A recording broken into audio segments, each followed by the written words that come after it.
Welcome. Today, we're going to guide you through the simple process of approving friend requests on Discord using your Android device. Let's dive right in. First, open the Discord app on your Android device. If you haven't already, make sure you're logged into your account so we can get started. Next, look for your profile picture, which you'll find in the bottom right corner of the screen. Give that a tap. This will take you to your user settings. Once you're in your profile settings, scroll down a bit and tap on Your Friends. This is where all your friend-related management happens. Now, you'll see the option for Friend Requests. Go ahead and tap on that. This section displays any pending requests from users who want to connect with you. At this point, you'll want to select Received. This will show you all the friend requests that have been sent your way, so you can see who's eager to be part of your Discord community. Finally, take a moment to look through the requests.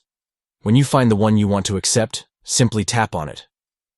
A pop-up will appear, giving you the option to accept the request. Tap Accept, and voila! You've successfully added a new friend on Discord, and that's it. You've just learned how to approve friend requests on Discord using your Android device.